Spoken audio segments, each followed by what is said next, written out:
سلام، خیلی خوش اومدید به چنل لذت خیاطی. امروز آمادنامو به چالش کشیدم، همینجوری اومد جلو دوربین نشست. موضوع ویدیو نمیدونه چیه ولی تایتل شما خوندید و میدونید چیه. کلا بیل میرم الان. موضوع اینه آمادم که من درسته با دوست یا رفیق بیزنس شروع کنم، کسب و کار شروع کنم یا نه؟ ناصر مقدمجو. او خب این که دایرهش خیلی بازه. چقدر وقت دارم حرف بزنم؟ 1 رو 20 دقیقه، نیم ساعت.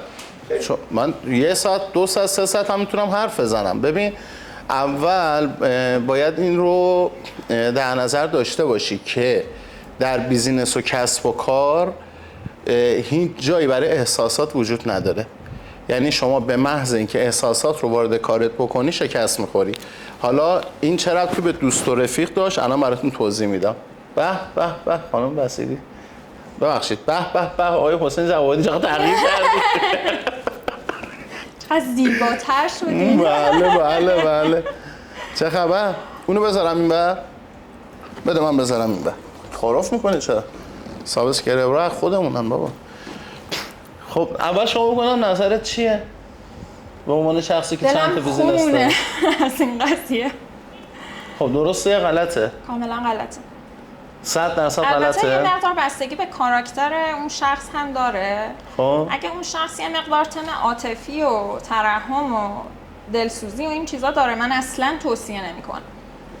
ولی اگر میتونین مسائل کاری و خانوادگی و فامیلی رو از هم جدا کنید، میتونین ترای کنید، ولی من باز توصیه نمی‌کنم. من با یه تیکه از حرفت مشکل دارم. ما بتونیم مسائل کاری و خانوادگی رو جدا کنیم؟ نه، اصلا این امکان پذیر نیست. خب چون حرفی که زده میشه تأثیر داره و از خاطر انسان نمیره. هزاری هم که من مثلا شما دختر خاله من، ما هم فامیلی میخوام بیزینس رو شروع بکنیم، تو محیط کار ما یه جدلی با هم دیگه میکنیم، 4 تا حرف هم با هم دیگه میزنیم. بعد محال ممکنه حالا یه هفته دیگه توی مهمونی شما یادت بره که من این حرفو بهت زدم، یا اینکه بگه اون تو محیط کار بوده این حرفو زده. اگه طرفتون خانوم باشه احتمال این قضیه خیلی زیاده، ولی آقایون اون چه 100%. باز من نمیخوام این بحثو باز بکنم، ولی نه. باز میشه. آره چون خانم ها کلن حساس ترن. آره چون تکبودی ان. آقایون تکبودی ان. خانم ها تکبودی ان. خانم ها چند بودی ان. خانم ها اگه چند بودی بودن که نباید این مشکل می داشتن. باید در بودهای مختلف میتونستن زندگی بکنن. نه دیگه، اتفاقا چون چند بودی ان، بودهای مختلف رو با هم تلفیق میکنن. تلفیق میکنن؟ دیگه تلفیق نیست، بر زدن. بر میزنن قشنگ اینجوری میپاشن هوا. خب پس نتیجه میگیریم که با خانوما شراکت کردن کلا اشتباهه. اصلا من همچین چیزی نگفتم. شراکت اینو کردن با یا؟ نه شراکت کردن با خانوما اتفاقا خیلی هم خوبه، چون خانوم‌ها به خاطر چندبعدی بودنشون بعضی وقتا مسائل رو در نظر میگیرن که شاید آقایون در نظر نگیرن. که اگه مسائل در نظر بگیرن همه چی نابود میشه. اگه در نظر نگیرن موفق میشن. اگه در نظر نگیرن نابود میشن. اما داریم در رابطه با روابط خانوادگی میگیم. اگه مثلا من و شما دختر، حالا من اون جمله رو اصلاح بکنم. خب الان اینجا شکست رو قبول کردن، کم آوردن، خیلی نامحسوس. چه شکستی؟ نه اصلا. آره اصلا. من به عنوان یه خانوم خیلی هم بیزنس وومن خوبی. خیلی هم بیزنس وومن. بکش عقب، کم آوردی، بکش عقب دیگه. اصلا من خیلی بیزنس وومن خوبی ام، ولی بس من جمله رو اصلاح میکنم. خانوادگی عزیزان، ببینین ایشون دارن از حرف من یه تیکشو میگیرن. بس کارگیری میکنن. رفاقت و حالا خانواده و فامیل و این چیزاست. من توصیه نمی‌کنم که این کارو تو خانواده انجام بدین. خب یه جمله گفتی، بچه‌ها قشنگ دقت کنید. گفتش که اگر بتونی بحث کسب و کار خانواده رو جدا کنی میشه شراکت کرد. من میگم نه. اگر بتونی خانواده رو حذف کنی میتونی با فامیل شراکت بکنی، با دوست میتونی شراکت بکنی. خب اگه یعنی چی؟ اگه فامیل یعنی من آدمیم، من خودم ببینید دیگه عملا طرفو پسر خاله خودت نمیبینی. نه دیگه من کلا پس بحث کلا عوض. من کلا ببین آدمیم که با پسر دایم میتونم شریک شم، با پسر خاله من میتونم شریک شم. میدونی چرا؟ چون در لحظه میتونم هم داییمو هم خالمو هم عممو هم عمو رو همه رو حذف کنم. خب ببین شراکت، چون اگر با هر کدوم من به مشکل بخورم بقیه رو هم باید حذف کنم دیگه. شراکت یه مسیر دو طرفه است. یه چی بگم برم، یارو میگه فلفل نبین چه ریزه، بشین درشتش به هستم. کنعان. بشین درشتش هستم. شما دوربینت اونه. آها من با این هی حرف میزنم. آره. دوربینت اونه. باشه. خب ببینین شما خیلی جالب بحث میکنین. شما فرض مسئله رو دارین عوض میکنین. ما فرض رو داریم بر این میذاریم که طرف خانواده یا فامیل یا دوست هست. اگه خب قرار نه باشه شراکت نباید بکنه. پس ما تمام شد. فرض رو نباید شکست. تغییر بدیم. نه شکست کامل. اگر ما بتونیم تفکیک کنیم خانواده و کسب و کار رو میتونیم، نه نمیتونیم، چون تفکیکی وجود ندارد. حذف وجود دارد ولی تفکیک وجود ندارد. فرض محال که محال نیست. من فرض محال رو گفتم که اگر قابل تفکیک باشد میتواند نتیجه بخش باشد. حالا شما میگین قابل تفکیک به هیچ عنوان نیست. حالا من فرض نیست، محال رو چون گفتم. اینجا ایرانه دیگه. حالا من اینجا فرض ایران. محال رو گفتم اگر، چون فرض محال که محال نیست، اگر حالا خدا رو شکر جدیدن بازی مافیا و گلیاپوچ و چند تا بازی دیگه رواج، زودیاک و اینا خدا رو شکر رواج پیدا کرد. مگر نه قبلا پرطرفدارترین بازی در جمع‌های خانوادگی غیبت پشت سر دیگران بود. الان یه مقدار کمتر شده و این جایگزین شده. امیدوارم اینا از بین نره، هی بیشتر بشه این برنامه‌های تلویزیونی که این بازی‌ها رو اجرا می‌کنه. درست شد؟ خب پس آقا من ایشون نظرشو گفت، من نظرمو گفتم، حالا دیگه خودتون میدونید. ولی نداشت نظرات ما با هم. من فقط یه فرض محالو گفتم که عملا در زندگی خیلی فرق داشت. چه فرقی نداشت؟ بابا چه فرقی نداشت؟ شما گفتی تفکیک کن، من گفتم حذف کن.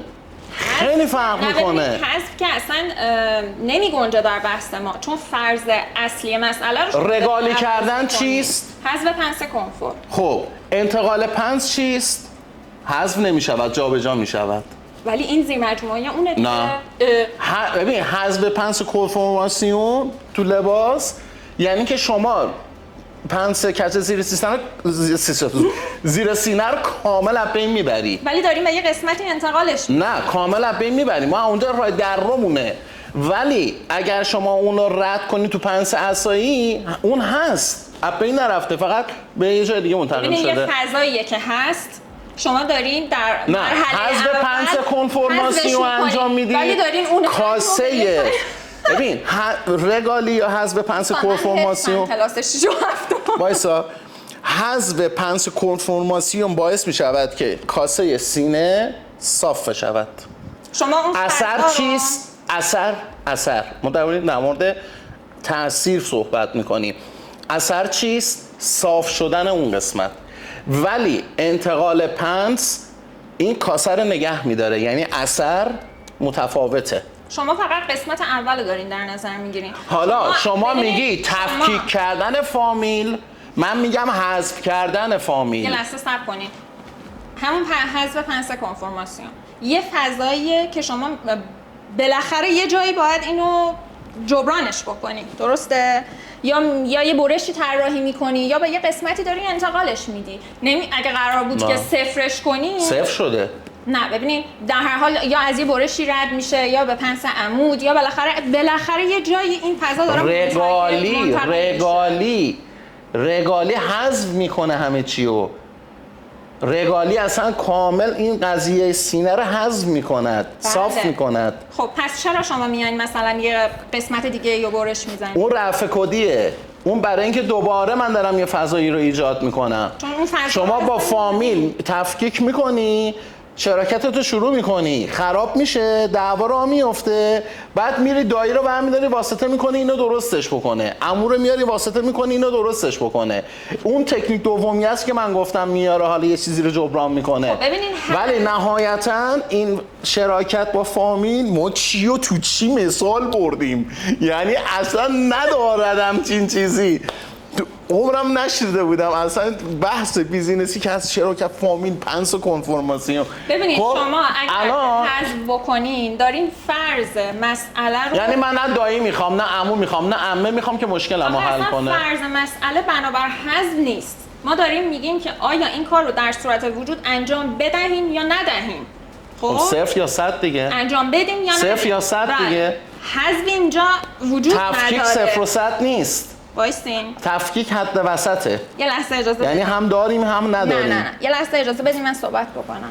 ببینید فرض مسئله بر اینه که در صورت وجود فامیل آیا من این کار رو انجام بدهم نه. یا ندهم؟ ندهید. خب نه. ندهیم. منم میگم ندهیم. اما فرض محالی اینجا وجود دارد، حالت خاصی اینجا وجود داره، یه تبصره اینجا وجود داره. اگر شما و طرف مقابلتون، چون شراکت یه مسیر دو طرف است، فقط وابسته به من نیست، بتوانیم تفکیک کنیم، در حد اصلا فرض محال داریم در نظر میگیریم. بله. هر دو طرف اگه بتونین این کار رو بکنین میتونه نتیجه بخش باشه. من میگم نه. میدونی چرا؟ چون بالاخره یه جا گندش میزنه بیرون. خب پس این باز برمیگرده پس فرض محالی هم پس نداریم، بالاخره میزنه بیرون. پس نتونسته تفکیک بکنه، یعنی بازم شرط نمیشه رعایت تفکیک کرد. میدونی چرا؟ چون اونجا تو تفکیک کنی، طرف مقابلت هم تفکیک کنه، دو تا مارموز آبزیرکای میاد وسط فوزول کار. بیکار مردم آزار تو فامیل هست. خب بچه بگین اسم اونایی که تو فامیلاتون هست، اسمش نگفتین، نسبیتش بگید، یا حداقل بگید چند تا از اینا تو فامیلاتون دارید. اوکی؟ من تا دلت بخواد دارم، به خاطر همینه نه عممو میبینم، نه عمومو میبینم، نه خالمو میبینم، نه هیچ کی نمیبینم. الان احتمالاً هم این ویدیو رو دارن نگاه میکنن و خدا رو شکر نمیتونن با من تماس بگیرن. راه بسته است. خدا وکیلی یهویی نابودیم که. خب شما به دوربین بله چشم. خب بالاخره یه دونه از اینا میاد، اون مرضشو میریزه، نیششو میزنه. حالا پس شما نمیتونی تفکیک کنی، چون بالاخره یه نفر این مثلا چوبلای چرخ شما میکنه. اگر حذف کنی اون چیزی که من گفتم و بری جلو، این میشه فرض دوم. خب این کاری که من گفتم و بکنی دیگه، حالا دیگه کسی نیست وسط که بخواد مزه بریزه، چون درجا همه کات. در واقع شما صورت مسئله رو عوض کردین. آره کلا یه زاویه دیگه وارد موضوع شدم. آره دیگه، یعنی از 20 یعنی من میگم اگر میخوای با فامیل شراکت کنی، یعنی قیدشو بزن. آره اگر مثلا طرف از جایگاه فامیلی خارج میشه. اگر ببین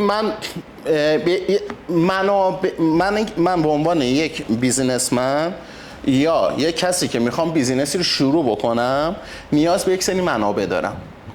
منابع من توی حالا اون پلیلیست چرخه کسب و کار و 10 راز موفقیت همه رو توضیح دادم که بچه‌ها میتونن برن نگاه بکنن، تو همین یوتیوب هستش. یکی از این منابع مهارت‌های فردی بود، یکی دیگه اعتبار بود، اعتباری که تو بازار کسب و کار داریم، یکی دیگه منابع انسانی به عنوان نیروی کاریته، یکی دیگه منابع انسانی به عنوان غیر نیروی کاری، یعنی افرادی که میتونن کمکت بکنن ولی دخل و تصرفی تو کارت ندارن، و پول. اینا جزو منابعته. خب حالا به عنوان یکی از منابع، یعنی منابع انسانی غیر وابسته، افرادی که مثلا من یه پسردایی مثلا دارم که تو یه گوشه از کسب و کار من تخصص داره، ازش همکاری میگیرم که کسی دیگه ای در اطراف من نیست که این کار رو انجام بده. من نگاه میکنم به اطرافم ببینم آیا بچه محلمه، دوستمه، یعنی همین دور و برمه، از همکارای قدیممه، یا تو فامیلمه، بالاخره یه جا یه نفری رو، یا همسایمه، فرقی نمیکنه. من همینجوری اطرافمو دارم بررسی میکنم ببینم چه منابعی دارم. آقا از قضا نه تو همسایه، نه تو رفیق، نه تو بچه محل، نه تو همکلاسی قدیمی، هیچ کدومشون آیتی من نیستن. پسردایی من آیتی منه. من به عنوان یک نیروی انسانی که میتونم کمک کنم میرم پس سراغش. حالا قبل از اینکه برم سراغش باید یه چیزی رو از خودم بپرسم. آیا من به فامیل، کل فامیل حالا ها، چه پدری چه مادریش فرقی نمیکنه، وابستگی دارم یا قدرت حذف کردن همه اینا رو دارم یا ندارم؟ اگر نداشته باشم من به شخص قید پسر داییمو میزنم، یعنی کمک ازش نمیگیرم. حتی اگه به من بگه بابا بیا من کمکت میکنم، میگم نه، من مشکلم حل شد، در صورتی که مشکلم حل نشده. اما اگه ببینم توانایی حذف کردن همه رو دارم، میرم سراغش، ازش همکاری میگیرم. حالا من یه سوالی ازتون دارم. فرض کنیم که شما میخواین شراکت بکنین، خب یعنی همکاری و راهنمایی گرفتن مشاوره که در واقع پاره وقت مقطعیه، نه اونم شامل همین میشه. نه شراکت میشه. شراکت همون شراکت. یه خانم هست یه آقا، به لحاظ مهارتی، به لحاظ تجربه، به لحاظ واسطه هم لولن. خب یعنی همه شرایط برابره. خب کدوم گزینه رو شما انتخاب میکنین؟ او تازه فهمیدم چی قاطع برسه. آقا این داره رکب میزنه، میخواد بحث بکشینو به خانم و آقا. هم لولن، همه چیز برابره. همه چیز برابره. میخواستم تبصره بیارم بگم اگر شغل مردونه باشه میرم سراغ آقاه، اگر شغل یه برش مربوط به خانوم ها باشه میرم سراغ خانومه، ولی در مجموع میرم سراغ آقاه. چرا؟ میرم سراغ آقاه 100%. خب چرا؟ چون اعصابمو دوست دارم، آرامشمو دوست دارم و امنیت شغلیم رو بهش نیاز دارم. خب دیگه داره بهم برمیخوره. آره نه یه چیز نه میخوام دلیل برات بیارم. آقا اگه من اشتباه میکنم بگو اشتباه میکنی. یه چیزی بخوام رک بهت بگم. آقا در ما آقایان پیشفرض ذهنمون اینجوریه، من با حسین جوادی به مشکل میخورم، شریکیم با هم، اوکی، من داشتم تجربهشو ها که دارم این حرفا میزنم ها. یعنی من شریک آقا داشتم، شریک خانومم داشتم. خب و در دیگران هم دیدم. پول منو میخوره یا من پولشو میخورم؟ میایم همدیگه میگیریم، میزنیم، له میکنیم، 4 تا فوش و بد بیرا و فوش و فضیحت هم به هم دیگه میگیم، یا فیزیکی حلش میکنیم یا میریم سراغ قانون. و در کنارش داریم کار خودمون هم میکنیم. یعنی اون داره بیزینس جدیدش رو راه میندازه، منم دارم بیزینس جدیدم رو راه میندازم. خب یعنی همزمان تمرکزمون روی بیزینس بعدیمون هم هست، چون سریع میخوایم به نتیجه برسیم، فلج نشیم. اگه از این موضوع چالشی بازم میخواید تو کامنت ها بگید. آره بیشتر چالش بکشم. خب حریفم میطلبم من در ضمن. خب ولی در خانوم ها وقتی این شراکت به هم میرسه، اول جیغ و جیغ کشی و گیس و گیس کشیه و اینکه اول بیا منو قانع کن که من شکست عاطفی خوردم تو این رابطه کاری. یعنی این اتفاق میفته قشنگ، یعنی حالا احساسی و کاری و بیزینسی رو تو هم قاطی میکنن. خب بعد وقتی میخوای این مشکل رو حل کنی باید از چند طریق مختلف توضیح بدی. یه دفعه میبینی با آقاهه میخوای شراکتتو به هم بزنی، یه جلسه نیم ساعته کفایت میکنه، نتیجه حاصل میشه، یا میرین شکایت همدیگه میزنین یا دوستانه تمامش میکنی. با خانومه بعد از 5-6 ساعت جلسه هنوز نمیدونی چی کار باید بکنی. باید بلندشی بزنی، بعد بخوری، بعد بری دادگاه، باید ادامه بدی، نه باید ادامه بدی. خب حتی اگر به نتیجه هم برسی بعد 5-6 ساعت، یا بری دادگاه، وکیل فلان، دادگاه حکمم دادن، تموم شده، هنوز داستانه ادامه داره. یعنی هنوز پس لرزه‌هاش میاد، حرفاش میاد، پیامکاش میاد، حرفو به این و اون میزنه که به گوشت برسونن. یعنی اون خانوم که اصلا رو بیزینس دومش تمرکز نمیکنه، فقط تا مدت‌ها تمرکزش اینه که این چی شد، چه بلایی سرش اومد، کجا حقش خوردن، بعد چیکار بکنه. حالا من به عنوان آقا میخوام رو بیزینس دومم تمرکز کنم، اوکی این بیزینس آقا شکست خورد، بیزینس دومم میخوام شروع کنم، نمیذاره اون. حالا چرا؟ چون خودش شروع نمیکنه، خودش تا تکلیف این قضیه رو روشن نکنه دومی رو شروع نمیکنه. میگی نه؟ از چشاش معلومه میگه نه. معلومه میگم نه. معلومه میگه نه. معلومه میگم. آقا نشستم تو آقایون شما استثنایی فهم میکنه قضیه. خب ما سال نیست تو قیمه ها. آره ما داریم در مورد جمعیت آماری صحبت می‌کنیم. خیلی ممکنه اینجا باشن که دقیقاً مثل شما باشن. ولی خیلی های بیشتر میتونن نباشن. خیلی از آقایون هم میتونن نباشن. آره. ولی این بر آقایون درصدشون کمتره، تو حاشیه سازی خانوما بیشتره. مصداق دیگه آقا میگی نه؟ من مثال میزنم بچه‌ها شما کامنت بذاری. یه آقا یه خانوم تو یه شرایط دارن اینجا کار میکنن، یه پست دارن، همه چی مسئولیت همه یکی، پدر جفتشون فوت میکنه.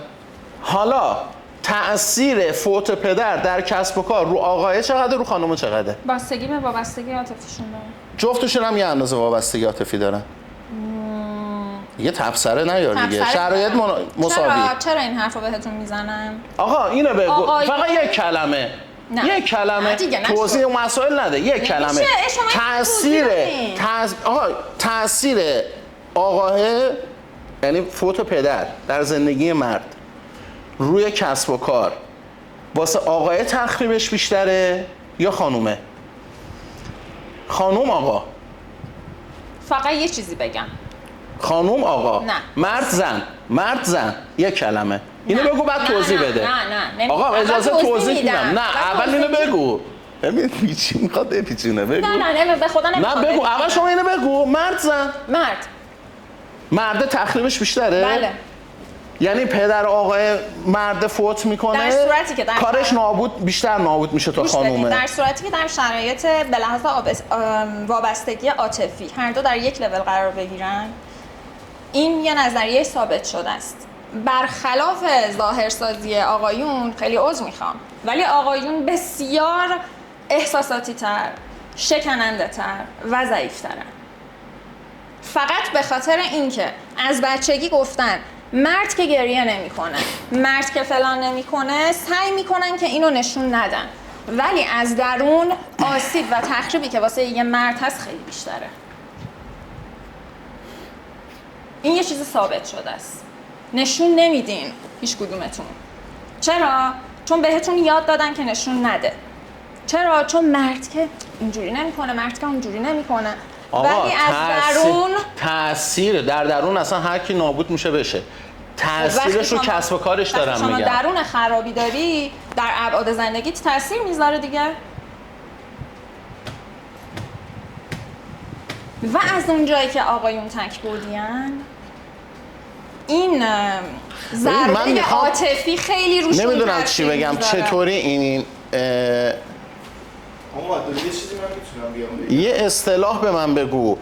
این چیزی که داره میگه آخه حقیقت نداره. نداره. هممون هم میدونیم حقیقت نداره. کامنت مخاطبین میتونه نتیجه رو یه جورایی مشخص بکنه ولی نداره. من به عنوان شخصی که در تماس مستقیم هم با خانوم ها و هم با آقایون هستم دارم اینو بهتون میگم. مردونه به قضیه نگاه نکنید. نه بابا من دارم اطلاعات آماری رو دارم بهت میگم. منم دارم اطلاعات آماری. خب حالا من یه چیزی بگم. این برگه نمیذاره. من نگم دارم. ببین قبول دارم. صبر کن برگرم بدم فهیم. خب قبول دارم. این برگه موند. یه لحظه. خب سری قبلا لشکر یه نفر ما شما دو نفر. حالا نه من فقط این تک‌شدی رو دو نفری حریف من نشدید. چرا نشدید؟ من یه لحظه من برگ نگهدارم اینجا. من برگ نگهدارم. شما بحث خاطره. من اینجا حکم چیزو دارم. هر چی. فقط برگو نگه داشتم. ببین من قبول دارم خانوما چند بعدی ان. خب و شما میگی آقایون تک بعدی ان. خب من با تک بعدی بودن آقایون مخالفم. خب تک بعدی نیستن. شما به خودت ولی خانوما چند بعدی ان. ولی بعد چی؟ اینکه تو چه بعدی چند بعدی ان. آقایون چرا میگی تک بعدی نیستن؟ شما کدوم بعدو دارین؟ من خودم به شخصه آماده‌ام شاهد یه لحظه. من شخصی مثال نزن. شخصی مثال نمیزنم. شخصی مثال من میتونم شام بخورم همزمان. هم شام بخورم، هم تلویزیون نگاه کنم، هم گوشیمو چک کنم، هم با 3 نفر صحبت بکنم. اگه دارین خودتون رو مثال میزنین منم خودم مثال بزنم. من 4-5 تا کار دیگه هم میتونم بکنم. من خودم مثال دادم، شما گفتی شما خودتون مثال نزن استثنا. نه این خب من من خودم واقعا اگه دارین بحث آماری میکنین منم آماری صحبت کنم. اگه مثال شخصی دارین میزنین سنگین من اینجا نشستم قشنگ واسهتون ضد همه مثالاتونم. آقا در دل بازار ول کن فعلا خدا نگهدار. تک بودی دو لایک و بودی کامنت رو و سابسکرایب بده من یادتون رو. نذاشید. آقا در دل بازار خب چیزی که ما دیدیم میخوام بگم گیو اپ ما در دل بازار چیزی که دیدیم، من دیدم، اونایی هم که دیدن موافقن بگن. خب وقتی واسه آقایون اتفاق فوت عزیزان اتفاق میفته 1 یا 2 روز، اونم بر حسب وظیفه خاکسپاری و انجام امور مجلس مرخصی میگیرن میرن و با لباس مشکی برمیگردن سر کارشون. شما از درون اون آدم خبر داری؟ درونش من میگم تأثیر روی کارش خب کنترل میکنه برمیگرده سر کار. ولی برای خانوم ها میره تو کما، یعنی حالا بعد یه نفر بیاری اینو نجات بده، اصلا کلا استوپ کامل اتفاق میفته. نمیدونم، من چیزی که دیدم اینه. من این همه هنرجو دارم، تک تکشون دارم با من درد و دل میکنن و دلیل این که آقا چرا بعد از 1 سال 1 کلاس 2 ماهه رو تموم نکردی؟ تمام اونایی که مورد فوتی داشتن همه 6 ماه 7 ماه 8 ماه 9 ماه استوپ کامل بودن. شما تو هنرجوها ولی در آقایون هنرجوی آقا اینو داشتم پدرش فوت کرد. هنرجوی آقا داریم مثلا از هر 10 تا هنرجوتون ما که لایو بودیم خب اون داستان احساساتیه بود. اکثر خانوما خیلی که اصلا هیچی نگفتن. اکثر آها الان لایف بودیم جواب اومده. خب اکثر خانوما گفتن خانوما خیلی احساساتی ترن. بفرما. نه ببینین آسیبشون روی کسب و کارشون بیشتر است. برگردیم به حرف چی؟ به این حرف که حالا اگر شراکت با یه خانوم به هم بخورد شما تا چندین ماه عوارض بعد از اون رو خواهی داشت، ولی با یه آقا اگه شکست بخورد شما فقط شکست مالی خوردی و میتونی سریع تمرکز کنی رو کسب و کار بعدید و دوباره اونو شاید جبران بکنی. میدونین چرا این اتفاق میفته؟ به خاطر نه تا الان که میگفتی نمیفته. نه ببینین من نه نداریم، الان گفتی نمیفته. نه یه لحظه اجازه بدین. صحبت من این بود که گفتم خانوم ها آقایون در درون احساساتی ترن، اما بابت یک سری تربیت ها و چیزایی که در جامعه وجود داره اینطور تو گوششون خوندن که بروز نده. حالا شما اگر دارین اینو مثال میزنین هر چی میگه داره بدترش میکنه. نه میدونی چرا؟ نه الان یه بحث دیگه ای رو شروع میکنیم میگی نه نگاه کن. بدترش نمیکنم. یه بحث دیگه ای رو شروع میکنیم اگر نگفت آقایون بی احساسن؟ اصلا من این حرفو نمیزنم. اگر نگفت آقایون احساساتشون ضعیفتره نسبت به خانوما؟ نه من این حرفو نمیزنم. اگر نگفت آقایون منطقی گران و به چند بعدی نیستن، تک بعدی ان، فقط به هدف فکر میکنن و احساسات براشون جایی اون. نه صبر کنید. بعد این بر میگه نه احساسات بیشتر با آقایون آقا اصلا اجازه نمیدین من صحبت کنم. ببینید بحث ما آقایون احساس داریم یا نداریم؟ داریم. خیلی هم زیاد داریم. خیلی زیاد داریم. خیلی زیاد داریم. ولی بهتون یاد دادم که بروز ندین. حالا من اینو میخوام بگم. شما دارین میگین که آقایون به اون روال کاریشون برمیگردن. خب اون مرد یه محور اقتصادی خانواده است. اگر دارین اون مرد رو میخواین مقایسه بکنین با زنی مقایسهش کنین که اونم محور اصلی اقتصادی باشه. من مقایسه کردم. یعنی اجباری داره واسه آقا من مقایسه کردم. چه بسیار بالای 50-60 نفر از هنرجویی که خود من دیدم، نه فقط تو حوزه آکادمیک و آموزش، تو بازار من دیدم. شما فکر میکنید تو بازار من شاگرد آقا کم داشتم؟ من قبل از اینکه اصلا ورود به آموزش بکنم به این شکل تو بازار چیکار میکردیم؟ ما تو بازار همه بازاریا 2 وجه دارن. یه وجه اجرا کننده اوستاکار، یه وجه آموزش دهنده. چرا؟ چون ما هممون به شاگرد نیاز داریم. هر شاگردی هم که میاد زیر دست ما باید اما آموزش بگیره. شما چند تا خانم بازاری نان آور دیدین؟ نان آور. تا دلت بخواد. نه اینکه طرفی تا دلت همسری بخواد. داره و اون پول بهش آقا جان میده. تا دلت بخواد. یعنی میگم اگر که دارین این مقایسه رو میکنین، شرایط اون خانم به لحاظ محور بودن اقتصادیش باید با اون آقا یکی باشه. نه اینکه اون خانم مثلا حالا تو خونه داره کار میکنه. اون چیزی که هنرجویی که شما دارین مثال میزنین، شرایط مقایسه آقا با یه کیس سوالم این من وقت پرسیدیم. ندارن. آقا یه سوالم من آخه پرسیدیم. شما مقایسه میکنین باشه. آقا من یه سوالم من پرسیدیم. من به عنوان یک کسی که مشاور کسب و کارم، خودم سالها کسب و کار کردم و زوایای زیادی از کسب و کار رو میشناسم و باشون گذر عمر کردم. همه اینها یه چیزی رو فهمیدم که هر شروع یک پایان دارد. درست شد؟ هیچ چیزی مطلق و ماندنی نیست. 100%. یعنی وقتی که میان اینجا برای مشاوره و بستن قرارداد شراکت، مشارکت مدنی بینشون، خیلی اومدن اینجا، اولین چیزی که من ازشون پرسیدم این که برای روز جدا شدن از همدیگه چه موارد، چه تدبیری کردید، چه مواردی رو توی قراردادتون آوردید. و میگن ما اصلا به حالا بهش فکر نکردیم. یعنی اینا فکر میکردن شریک میشن و میمونن. آره تا سر پیش بیزهرا با همن. نه بابا بالاخره ببخشید دور از اون یکیتون که زودتر میمیره. دوتایی نمیرید که توی آمبولانس برید تو بیزهرا، که یکیتون زودتر بمیره داستانتون شروع میشه. یعنی قطع شد این همکاری. آدم مرده باطله. یعنی سهم، حق السهم داشته باشه، سهام داشته باشه، حساب بانکی داشته باشه، وظایف معوقه داشته باشه، هر چی داشته باشه میره رو هوا، مرده. ولی ما با اونجا نمیرسیم. 99.9% قبل از فوت این اتفاق میفته. پس من میگم آقا شما وقتی داری شراکت میکنی، موادی رو در قرارداد ذکر میکنی که مربوط به شروع است. حالا یه بخش از مواد قراردادت مربوط به وسط مسیره که ما همچنان داریم میریم جلو، یه بخش از مواد قراردادت میخوره به زمانی که میخوایم قطع کنیم. حالا به دو دلیل معمولا شراکت ها تموم میشن.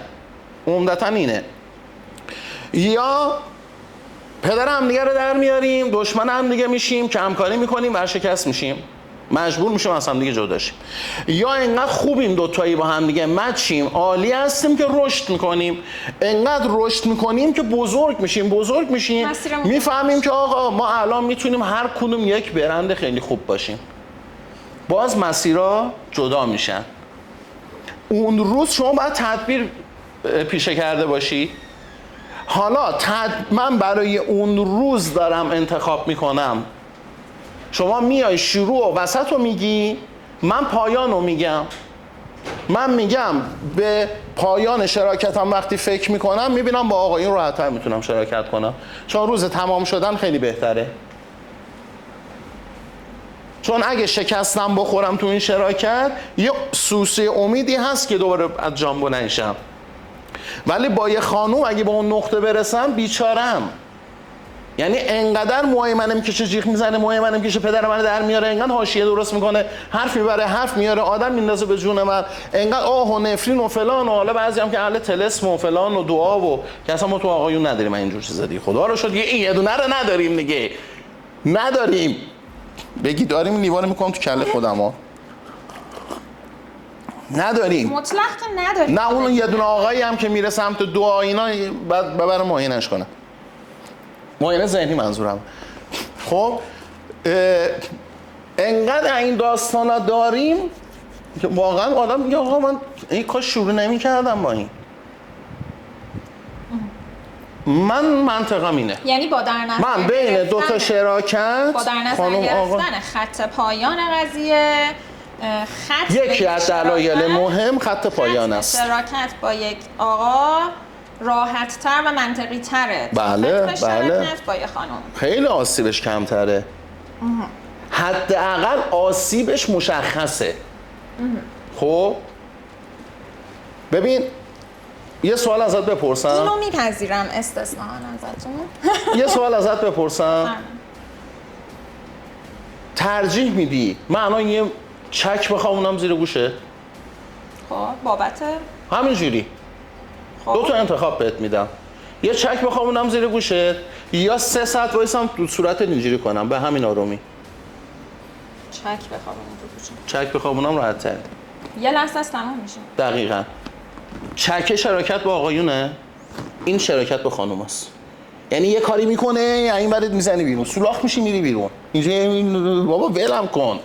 با خانمای بعدی شریک شدیم. خب نه، من به غیر از من دیدم تو بازار، من با خانوم هایی تو بازار کار کردم که مثلا 1200 1300 تا پرسنل زیر دستشون بوده، ماشین زیر پاش اندازه چه میگم خونه من و بابام با هم رو هم، BMWی که اون سوار میشد من هنوزم سوارش نشدم.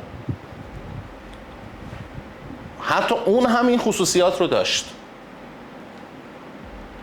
و حتی این قضیه تو شکنجه هم هست. بهترین شکنجه هایی که تداوم دارن، به جایی که بیان ناخونی یارو رو بشکنن کتفش از جا در بیارن، آره یه دونه بشکه آب میذارن اونجا، یه قطره ول میکنن توش، دیوونه میشی. دقیقاً این تاثیر شراکت هایی که کشدار باشه، یعنی دیگه نمیتونی از جات بلند بشی. خب حالا چرا مردم با فامیل شراکت نمیکنن؟ حالا اینجا هم خانوم هم آقا خب این ضربه رو بهت میزنن، تون ریز، یعنی بیچارت میکنه. ولی اگه با غریبه و دوست و همسایه باشه، یه هجرت کوچولو مشکلت حل میکنه دیگه. شما تموم شد رفت. شما عاشق دختر عموت بشی کات کنی یه موضوعه، عاشق دختر همسایه بشی کات کنی یه موضوع دیگه است. این کجا و اون کجا؟ وقتی شما عاشق دختر عموت میشی باید حساب اینجا هم کرده باشی، بعد قید کل فامیل بزنی. میتونی؟ برو جلو، شاید گرفت شاید نگرفت دیگه. ولی دختر همسایه رو تو قرار نیست کل همسایه ها رو کات کنی، یا نه هجرت میکنی یا عالم همسایه جدید پیدا میکنی. ولی دیگه عمو خاله که نمیتونی پیدا کنی که، تمامش میکنی دیگه تمام میشه. درست شو؟ اینو قبول دارم. حالا من ببین به چند روش مختلف دارم توضیح میدم که بچه‌ها قشنگ اوکی بشن. ولی اون قضیه بود احساسی در خانم و آقایونو اصلا قبول ندارم. قبول نکن. کامنت های لایو هم قبول نمی‌کنی. چرا این حرفا میزنم؟ به خاطر اینکه شخصی هستن که مراجعه میشه بهم و افراد بدون مقاومت و بدون هیچ ماسکی با هم صحبت میکنن. اینکه شما چهره افراد رو در جامعه چه شکلی میبینی نمیتونه معیار این باشه که در درون اون افراد چی میگذره. خانم‌ها به دلیل بود حالا ورود نکردم نمیدونم. خانم‌ها به دلیل برون ریزی که دارن از یه موضوع عاطفی میتونن راحت‌تر بگذرن تا آقایون، چون برون ریزی ندارن، چون خودخوری دارن، در ظاهر نشون نمیدن، در ظاهر هیچ مردی نشون نمیده اینو. اما من مراجعه بهم زیاد شده که اون مرد از درون داغونه. من حرفم اینه، ببینید خانما چرا هی میگن احساساتی تر؟ برون ریزیشون بیشتره، بیان احساساتشون بیشتره، ولی آقایون اینجوری نیستن. خانم ها در این با همین استدلال شما من به این نتیجه میرسم که تخریبشون تو جامعه بیشتره. یعنی چی تخریبشون بیشتره؟ یعنی اینکه آقایون میریزن تو خودشون خب ولی فراموش نمیکنن ها. نه نمیکنن. تو خودشونه خب وای میستن یه جا یه دونه محکم میزنن، ولی خانوما میریزن بیرون ذره ذره میزنن. تخریب کدوم بیشتره؟ دنبال دلیل میگرده. بستگی داره. ببینید آقا مثالشو تو رانندگی میزنم، 70% تصادفات مال خانوماست، 30% تصادفات مال آقایونه. مرگ و میر کدوم بیشتره؟ همونو میخوام بهت بگم. حالا تو این آمارها 70% تصادفات منجر به مرگ مال آقایونه، 30%ش مال خانوماست. خب یعنی که آقایون یا نمیزنن، اگه بزنن یه جوری میزنن طرف از جاش بلند نمیشه. یعنی تکلیف مشخص شد. ما فهمیدیم بالاخره این ور جوبیم یا اون ور جوب. چرا آمار پادر هوا نگرت میدارن. در آقایون بیشتره؟ چرا عمر مفید در آقایون پایین تره؟ به خاطر همین این مورد شخصی شده. این به خاطر من دارم تاثیرشو بر جامعه دارم میگم. آها شما آره دارم در جامعه دارم میگم، یعنی برون اون شخص نه درون. من با خودم که شراکت نکردم که درون خودم برای من داستان باشه. نه به هر حال شراکت بین دو نفره، یعنی ما که داریم شراکت میکنیم آسیب شراکت با خانوم ها. شما عوارضش در محیط رو گفتید، من در شخص گفتم. نه من در محیط رو دارم میگم. ما داریم در مورد کسب و کار و اینا صحبت میکنیم، حالا از زوایای مختلف داریمش میپردازیم. خب در مجموع در بحران ها، چون کسب و کار اگه بحرانی نباشه پیشرفتی توش نیست. 100%. حالا در بحران ها آقایون چکشی‌تر، سریعتر و مشخصتر رفتار میکنن. خانوم ها کشدار، در حاله از ابهامات و بلا تکلیف عمل کرد دارن که این خودش دوباره یه چالش در چالش. یعنی من در بحران یه بحران دیگه میبینم که حالا موندم اینو چجوری حلش کنم. لعنت به تو، اینا همه از گور تو بلند میشه. 38% تصادفات خب عامل اصلیش مصرف مشروبات الکلی. آها خب یعنی نگاه می‌کنی آمار رو از کجا در آوردیم؟ هستش تو گوگل یه عالمه سایت‌هایی ببخشید بی خود و بدون اساس داره. صدات میاد تا اینجا؟ آره بلند دارم صحبت میکنم. حالا خب میخوای بیا اونو نه بگو. خب حالا یعنی 62%ش مشروب نخوردن، همینجوری تصادف کردن، یعنی تو حالت عادی تصادف. بله. حالا مشروب بخوریم بهتره یا نخوریم؟ لعنت به تو. اون داستان 30% و 70% الان 70% بهتره یا 30%؟ 30%. خب پس شراکت با دوست و فامیل، اگر شما جزء منابع انسانیتون در اطرافتون فرقی نمیکنه، ما در بیزینس و کسب و کار ترجیح میدیم با سمت افراد کاری نداشته باشیم. ما با مهارت‌هاشون، با جایگاهشون، اعتبارشون، نقدینگیشون و سابقهشون و خیلی چیزای دیگه میایم آدم‌های اطراف خودمون رو گزینش میکنیم. صداقتشون، درست کار بودنشون و خیلی چیزهای دیگه. اینا رو اول میسنجیم. ممکنه این چیزهایی که ما میخوایم، صفت‌ها و اون خصوصیات رو در پسرداییمون ببینیم، ممکنه در همسایه‌مون ببینیم، ممکنه در یک آدم غریبه ببینیم. ولی فامیل جو فقط انتخاب اول. خب اصلا من اصلا با سمت اینجا کاری ندارم. خب حالا میام ببینم آقا من چند نفر با این شرایط دارم.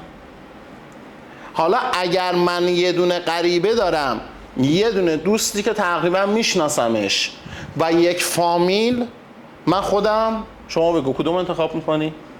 فارغ از جنسیت؟ آره فارغ از جنسیت.